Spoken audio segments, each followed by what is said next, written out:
नमस्ते। चुनाव बीत गए। उत्तर प्रदेश को लेकर सबसे ज्यादा चर्चा रही और चर्चा हो भी क्यों ना।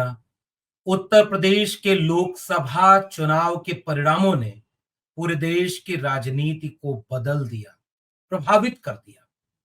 सत्ता नहीं बदली, प्रधानमंत्री पद पर चेहरा नहीं बदला, लेकिन बहुत कुछ बदल गया।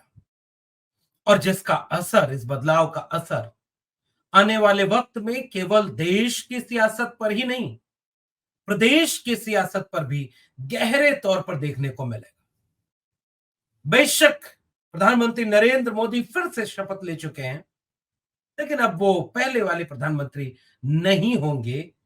और इस बात के लिए कम से कम चुनावी समीकरण यही कहानी कह रहे हैं। और उनके सामने सांसदों की जो पूरी संख्या है, रूपरेखा है, वो पूरी तरह बदल चुकी है। और अब उत्तर प्रदेश की विधानसभा के भीतर भी इसका असर देखने को मिल सकता है। उत्तर प्रदेश की विधानसभा के भीतर इस असर को देखने के पहले हम देखेंगे कि क्या चुनावी तौर पर अभी सामने आने वाला है। और वो चुनावी तौर पर यह है कि यूपी की 9 सीटें ऐसी हैं विधानसभा के, जिस पे उपचुनाव होने वाले हैं।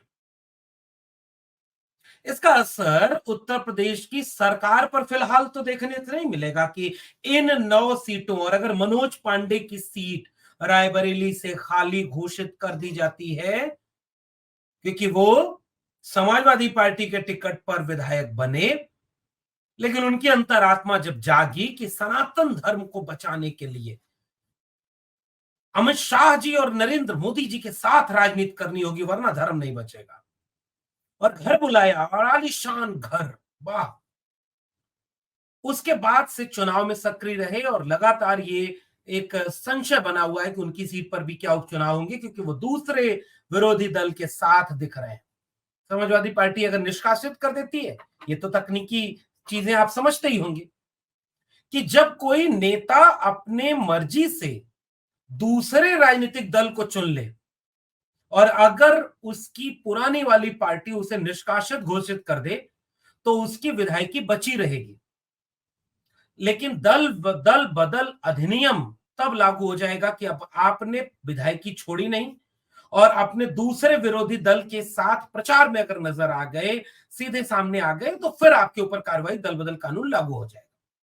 तो 10वीं सीट उपचुनाव के लिए फिर से खाली हो जाएगी। फिलहाल 9 सीटें सीधे सीधे तौर पर उपचुनाव के लिए खाली होने वाली है। आज की तारीख में 9 या 10 सीटों पर क्या चुनाव परिणाम होंगे, इससे विधानसभा या उत्तर प्रदेश की सरकार पर कोई असर नहीं पड़ने वाला, क्योंकि वहां फुल मेजोरिटी बीजेपी की है।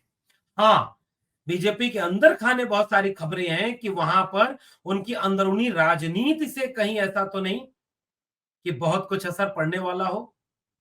बड़े दिनों तक चर्चा हुई है साहब, पता नहीं आप लोग इसको कितना रुचि रखें, अभी तो कुछ दिन से चर्चा थमी हुई है। लेकिन सुगबुगाहट तेज है कि मुख्यमंत्री दिल्ली से लौटे, लोकसभा चुनाव के परिणाम आने के बाद, शपथ ग्रहण के बाद, शपथ ग्रहण की उनकी भावभंगिमाएं, चेहरे, वीडियोस लोग लगातार पेश करते रहे कि अरे भैया योगी जी का क्या होगा। योगी जी ने लगता है 37 सीटें के पीछे बीजेपी को कमजोर करने के लिए कुछ चाल चली है। बीजेपी के अंदर खाने से खबरें आ रही, क्योंकि उनको यह संदेह हो गया था कि अगर ये लोग तीसरी बार पूर्ण बहुमत से आ गए तो ये हमको मुख्यमंत्री पद से हटा देंगे। और फिर शपथ ग्रहण के बाद वो जब लौटते हैं और मंत्रालय की बैठक करते हैं, तो दोनों उप मुख्यमंत्री उस बैठक में शामिल नहीं होते। और उसमें से एक केशव प्रसाद मौर्य तो लंबे समय से दिल्ली में ही हैं। कहीं ऐसा तो नहीं कि अंदर खाने कुछ ऐसा चल रहा हो। लेकिन दोनों गुट आपस में टकराए जा रहे हैं। टकराहट की खबर तो खुद आरएसएस और बीजेपी के बीच से आने लगी है।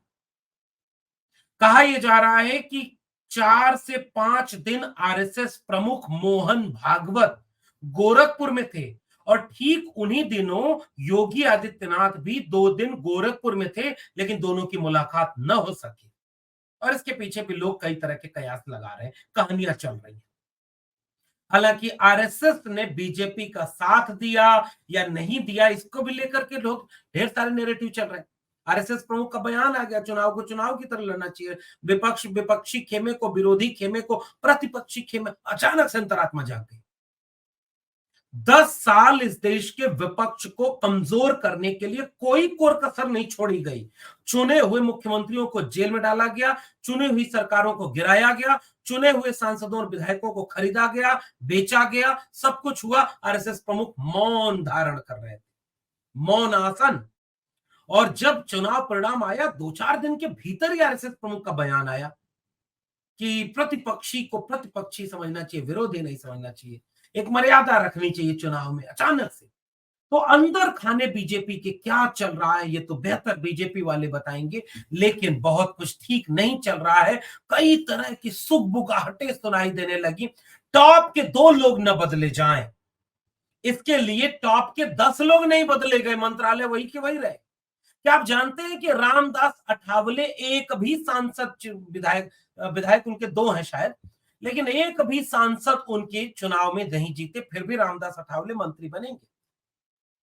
अनुप्रिया पटेल 1, जयंत चौधरी 2, जीतन राम मांझी 1, फिर भी ये सारे लोग मंत्री बने। क्या गजब का कॉम्बिनेशन। कल तक जो मोदी की गारंटी, मोदी मैजिक, मोदी सरकार, मोदी मोदी सब कुछ चल रहा था, अचानक से अब एनडीए हो गया है। ये असर पैदा किया है उत्तर प्रदेश की राजनीति, ये असर पैदा किया है समाजवादी पार्टी और अखिलेश यादव की राजनीतिक रणनीति ने। और इसलिए इन 10 उपचुनावों में भले ही सरकार उत्तर प्रदेश में बदले न बदले, इन उपचुनावों से सीधे उसका कोई रिश्ता न हो, भले ही उन उपचुनावों से कोई सीधे रिश्ते से मुख्यमंत्री पद पर कौन रहेगा कौन नहीं रहेगा इसका रिश्ता बने, लेकिन जो राजनीति उत्तर प्रदेश ने पूरे देश में बदल कर रख दी है, उस राजनीति के लिहाज से ये उपचुनाव बेहद खास होने वाले हैं। यूपी की फूलपुर, कौन 9 सीटें हैं? सीधे सीधे 9 सीटें, 10वीं तो मैं बता दिया। अगर मनोज पांडे की सदस्यता रद्द होती है तो ऊंचाहार से रायबरेली में 10वीं सीट पर उपचुनाव होगा। फिलहाल 9 सीटें, यूपी की फूलपुर, मझवा, मेरापुर, मिल्कीपुर, करहल, कुंदरकी, गाजियाबाद, कटेहरी और खैर विधानसभा की सीटों पर उपचुनाव होने वाले हैं। 6 महीने के भीतर नियमता हो जाना है। अधिकांश जगहों पर, लगभग सभी जगहों पर जो विधायक थे वो कहीं कहीं सांसद चुन लिए गए, और इस तरह से यह अब चुनाव होंगे, सीधे सीधे समीकरण दिखेगा। और उत्तर प्रदेश के चुनाव की रणनीति क्या होगी, पहले रणनीति पर बात करते हैं, फिर इन सीटों के समीकरण पर थोड़ा बात करेंगे, ताकि आपको भी यह समझने में आसानी हो कि आज की तारीख में अगर ये चुनाव होते हैं तो इन सीटों पर किसका पलड़ा भारी है। तो फिलहाल उत्तर प्रदेश की राजनीतिक रणनीति क्या कहती है। उत्तर प्रदेश में बसपा शून्य हो गई। 2014 में बसपा शून्य हुई थी, 19 में बसपा और सपा का गठबंधन हुआ था। 10 सीटें, 10 मेंबर ऑफ पार्लियामेंट बसपा के जीत गए थे। उसके बाद आदरणीय बहन जी ने गठबंधन तोड़ लिया, क्योंकि उन्होंने कहा वोट ट्रांसफर नहीं हुए, अब बसपा को किसी की जरूरत नहीं है, वो अकेले चुनाव लड़ेगी। पूरे दमखम से 488 सीटों पर बसपा चुनाव लड़ी, इस पर फिर मैं बात करूंगा अलग से। लेकिन उनमें से एक भी सांसद उनके चुनाव नहीं जीत पाए। अब आज की तारीख में उत्तर प्रदेश में सबसे मजबूत अगर कोई राजनीतिक दल, राजनीतिक खेमा अपनी ताकत के साथ हाजिर हुआ है, उपस्थित हुआ है, तो वो है समाजवादी पार्टी। और समाजवादी पार्टी के अखिलेश यादव एक नए तेवर के साथ उत्तर प्रदेश की राजनीति में अपना काम कर रहे हैं। उन्होंने संविधान की बात को केंद्रीय मुद्दा बना दिया राजनीति का उत्तर प्रदेश में, और फिर राहुल गांधी के साथ मिलकर के पूरे देश में। तो संविधान की बात केंद्र में आई। अखिलेश यादव का एक स्लोगन, एक बहुत शानदार चीज है, वो पीडीए है, पिछड़ा, दलित और अल्पसंख्यक, उसमें आधी आबादी भी शामिल वो बार बार मानते हैं। तो ये जो पीडीए है, इसने उत्तर प्रदेश की राजनीति में भूचाल ला दिया है। और तीसरी बात अखिलेश यादव की आत्मविश्वास की है। 37 सीटें जीतने के बाद लोकसभा में 37 एमपीज जिसके हों, देश की तीसरी सबसे बड़ी पार्टी जो बन चुकी हो, अपनी पार्टी के अब तक के इतिहास में एक चुनाव में सबसे बड़ी जीत हासिल कर ली हो। कल्पना करिए कि उस नेता और उस पार्टी के कार्यकर्ताओं का आत्मविश्वास कितना मजबूत होगा। तो उस आत्मविश्वास से लबरेज होकर के समाजवादी पार्टी उन उपचुनाव में जमीन पर उतरने जा रही है। और दूसरी तरफ सपा और कांग्रेस का एक गठबंधन फिलहाल मजबूत दिख रहा है। तो जो वोट एंटी बीजेपी है, उस वोट में बंटवारा इस उपचुनाव में फिलहाल होता नहीं दिख रहा। सुगबुगाहट ये सुनाई दे रही है कि 9 में से 2, 1 या 2 सीटें ऐसी भी हैं जिसपे कांग्रेस के साथ वहां कैंडिडेट शेयर किया जा सकता है और कांग्रेस और सपा मिलकर के उन उपचुनावों को लड़ेगी। तो रही से कसर भी इनके पक्ष में चली जा रही है, बीजेपी के खिलाफ चली जा रही है। और उत्तर प्रदेश की राजनीति में इस पूरे तेवर के साथ जब कोई उपचुनाव में उतरेगा, तो उस उपचुनाव की पूरी समीकरण को बदल कर तो एक तो ये चीजें हैं। तो फूलपुर सीट का थोड़ा सा समीकरण समझते हैं। फूलपुर विधानसभा सीट में बीजेपी के विधायक थे प्रवीण पटेल और 24 के लोकसभा चुनाव में वो सांसद चुन लिए गए और ये बड़ी साजिश के साथ सांसद चुने गए। इलाहाबाद, प्रयागराज जिसका नाम बदल करके कर दिया गया, उस पर 2 सीटें हैं, एक इलाहाबाद शहर की है, इलाहाबाद की है और दूसरी फूलपुर है। फूलपुर सीट पर पटेल, मौर्य, इन बिरादरियों के लोग यानी अति पिछड़े समुदाय के दलित समुदाय के लोगों का बहुमत है। और यहां पर प्रवीण पटेल विधायक थे जिनको बीजेपी ने 2024 के चुनाव में सांसद का टिकट दिया और इंडिया गठबंधन और समाजवादी पार्टी की तरफ से अमरनाथ मौर्य ने चुनाव लड़ा। और आरोप समाजवादी पार्टी आज भी यह लगाती है कि साजिशन अमरनाथ मौर्य को 2-2.5 हजार वोटों से चुनाव हरवा दिया गया। तो वो जो प्रवीण पटेल जीत गए, सांसद बन गए और 3,000 वोटों से जीते थे 2022 के चुनाव में और 2,000 वोट से सांसद बने। इसका मतलब साफ यह है कि प्रवीण पटेल जो कि अपनी विधानसभा में कमजोर हो गए, यहां जीत तो गए लेकिन वो अपनी विधानसभा में 18,000 वोटों से पीछे रहे। 22 के चुनाव में, 24 के चुनाव में वो 18,000 वोटों से अपनी विधानसभा में पीछे रहे और अमरनाथ मौर्य इस विधानसभा में मजबूत रहे। यानी जो प्रवीण पटेल की विधानसभा है जिसमें फूलपुर विधानसभा पे चुनाव होने हैं, वहां खुद प्रवीण पटेल कमजोर हो गए। तो उपचुनाव में ये सीट तो सीधे सपा के पक्ष में मजबूत दिख रही है। मैं विश्लेषण करने के पहले बता रहा हूं, अभी कैंडिडेट आएंगे तो हम लोग फिर से विश्लेषण करेंगे। फिलहाल राजनीतिक समीकरण किसके पक्ष में इन उपचुनाव में जा रहे हैं, इसको देखते हैं। तो फूलपुर सीट पे आज की तारीख में जब प्रवीण पटेल लोकसभा चुनाव में भले सांसद बन गए लेकिन अपनी ही विधानसभा में वो पीछे हो गए 18,000 वोटों से, 22 के चुनाव में वो 3,000 वोटों से जीते थे, तो इस उपचुनाव में वो बीजेपी के लिए ये सीट जीतना बहुत मुश्किल है। दूसरी सीट है मझवा, मिर्जापुर लोकसभा में आती है। एनडीए के सहयोगी अनुप्रिया पटेल ने यहां जीत दर्ज की लेकिन 2,000 वोटों की लीड मिली। केवल मझवा में 2,000 वोटों की लीड अनुप्रिया पटेल को मिली। और मझवा से जो विधायक थे डॉक्टर विनोद बिंद, उन्हें इस बार 24 के चुनाव में बीजेपी ने, निषाद पार्टी के विधायक चुने गए थे वो, लेकिन बीजेपी ने उनको भदोही लोकसभा सीट पर प्रत्याशी बनाया और डॉक्टर विनोद बिंद मझवा से विधायकी के बाद भदोही से अब सांसद बन चुके हैं। तो मझवा सीट खाली हो गई लेकिन वो जो लीड थी, 33,000 वोटों का अंतर था 2022 के चुनाव में। डॉक्टर विनोद बिंद जो निषाद पार्टी के टिकट पर चुनाव लड़े थे, वो 33,000 वोटों से चुनाव जीते थे। और जब मिर्जापुर लोकसभा में अनुप्रिया पटेल चुनाव लड़ती है तो मात्र 2,000 की लीड पाती। और अगर अब इस पूरे बदले हुए समीकरण को देखें तो समाजवादी पार्टी मझवा विधानसभा में भारी बढ़त की तरह से चुनाव में उतरेगी। बाकी परिणाम क्या होगा ये अंतिम बताएगा, लेकिन आज की तारीख में यह रुझान मझवा सीट पर भी समाजवादी पार्टी के पक्ष में दिखता है। मीरापुर विधानसभा की बात करें तो यहां राष्ट्रीय लोक दल के चंदन चौहान विधायक थे जो इस बार बिजनौर के लोकसभा सीट पर सांसद चुन लिए गए। 37,508 वोटों के अंतर सांसद चुन लिए गए और इसलिए यह पूरा का पूरा सीट खाली हो रही है।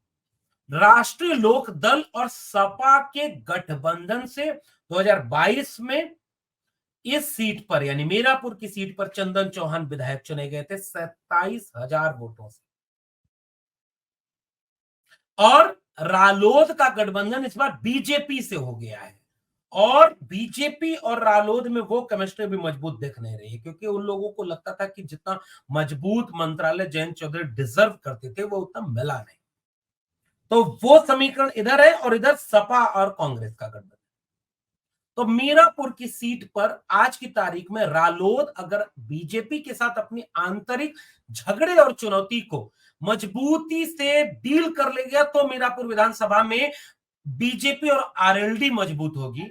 और अगर ये खटपट बना रहा तो यहां भी वो मुश्किल में पड़ सकते हैं और इंडिया गठबंधन के पक्ष में ये सीट जा सकती है।